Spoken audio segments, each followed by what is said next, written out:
Good morning, grade 7. So today we are going to be looking at transatlantic slave trade, mainly West Africa before the European slave trade. First, we are going to look at a few concepts and look at their definitions. We're going to look at the term slavery, the term trade, and the difference between a slave and a servant. So slavery is the ownership of someone as your own property so that they can perform duties allocated by you without them getting any compensation, without them getting anything in return. And trade is an exchange of goods and services that do not include any payment in terms of money. So you trade something in order to get something else. So the difference between a slave and a servant is that a servant is someone who voluntarily chooses to serve another and is often paid, whilst a slave is taken against their own will to serve another person. Now we're going to look at the West Africa before transatlantic slave trade, and mainly we're going to be looking at whether or not we think slavery existed in West Africa before the transatlantic slave trade. So do you think that slavery existed in West Africa before the transatlantic slave trade? Slavery existed in West Africa before the transatlantic slave trade, but the slavery was between the Africans themselves. It existed for various forms and for a variety of reasons, which included debt, crime, poverty, and war. The slaves were used for their labor by farmers who were rich and had land that required a lot of hands. Now we look at the people that were slaves. Where were they taken, or what kind of people were taken to be slaves? So the slaves were taken from people who were prisoners of war, or people who were criminals, and individuals who had fallen into some sort of debt, and they were sold maybe by their families in order to cover that debt. The Africans who employed slaves for their labor generally treated them well and followed strict rules about looking after them and treating them fairly, because at the end of the day, the slaves had to perform a job which was to work on the farm, so they needed the strength and energy in order for them to work on those farms. That's why the rich Africans treated them well, so that they maintain their health and they are able to do the labor. Now we look at the introduction of slavery in the American South. But firstly, I want us to look at the background picture of this page. So in the picture, the picture shows some of the slaves that were taken. So from what we can observe from the picture is, when we look at the faces of the men and the women that were taken into the boats, which are the slaves, we can see that they have some fear on their faces, maybe because they don't want to be taken, because we know that slaves are taken forcefully. So they didn't agree to come on this boat for them to go and work on the plantations. We can see that they fear, or there is fear on their faces. We can also see from here that they are resistant, even they don't want to be taken away. So this can mainly be because maybe they are taken away from their families without their consent and without them agreeing. So this whole scenario shows us that the slaves were taken without their acceptance, or they were taken forcefully without them fully agreeing to what was happening or what was taking place. The slaves were seen as goods to be sold in order to gain profit. They were sold by powerful African men who would barter slaves for goods. the word or the term transatlantic in transatlantic slave trade means across the Atlantic Ocean. So the slaves were taken across the Atlantic Ocean. That is why it is called the transatlantic slave trade.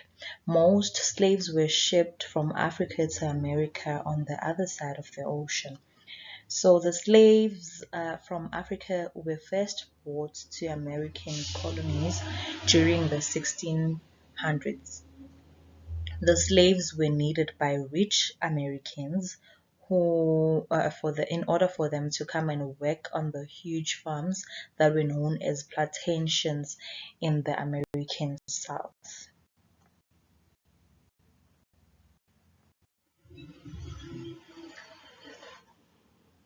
So the slaves were taken to the American South, where they would work on huge plantations and they would grow tobacco, sugar, rice, cotton, and other crops.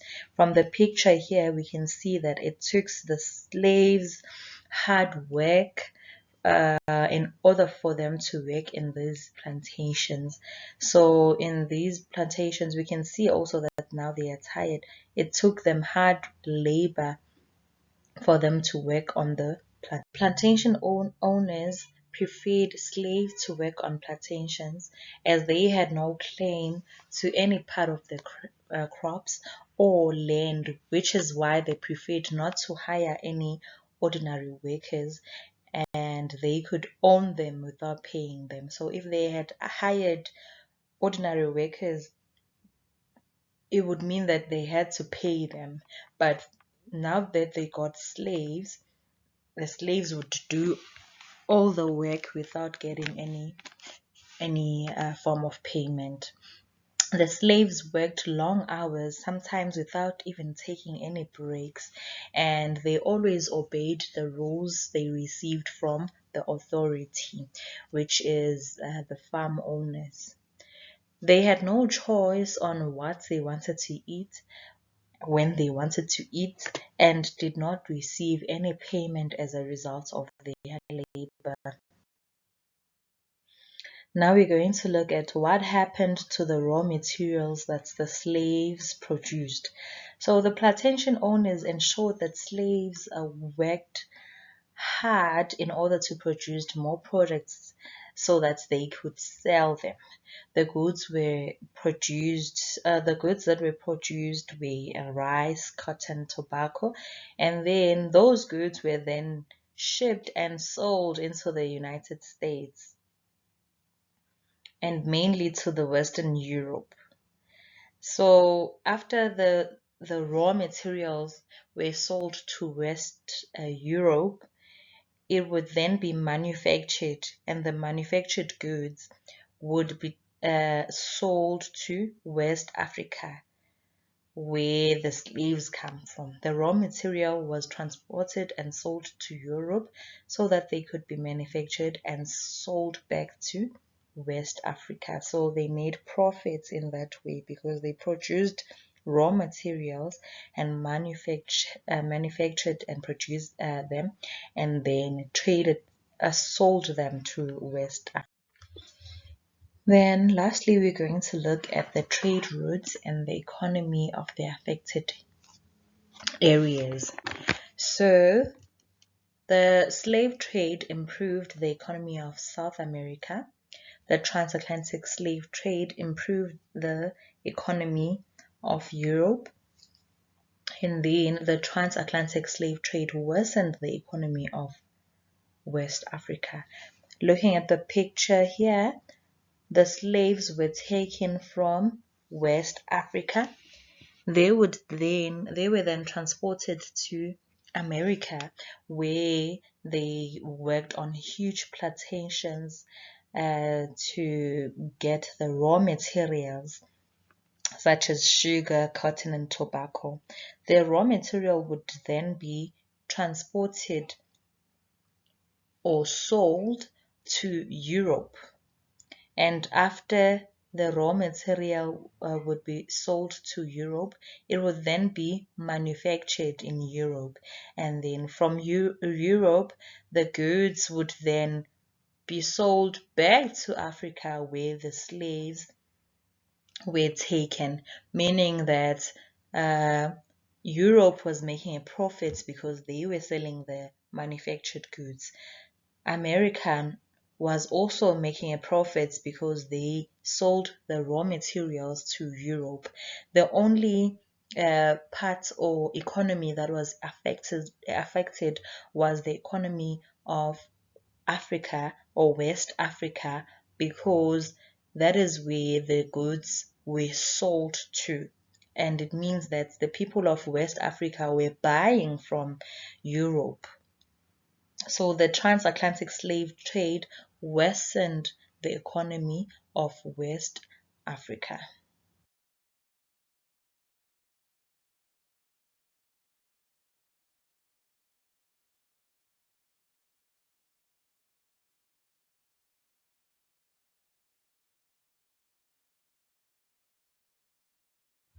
So we can conclude by saying that slavery existed in West Africa before the transatlantic slave trade.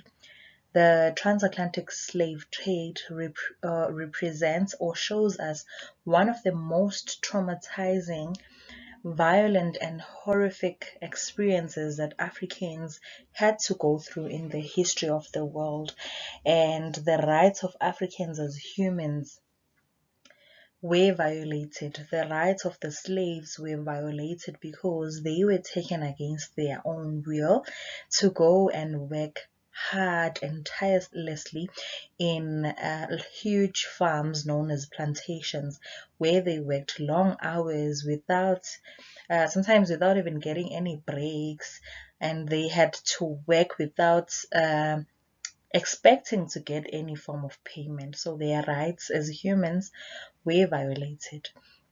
The African continent was left destabilized and disturbed, and the economy of Africa as a continent, or we can just say the economy of West Africa, was threatened, and Africans were stripped of their dignity. We know that Africa is one continent that thrives for dignity, humanness, and respect. That thing was taken away from them against their own will. So the transatlantic slave trade left the people in Africa destabilized and disturbed, and it also affected the economy of West Africa, while it improved the economy of the American South and the economy of Europe. Thank you for tuning into the lesson. Today it ends here. Thank you.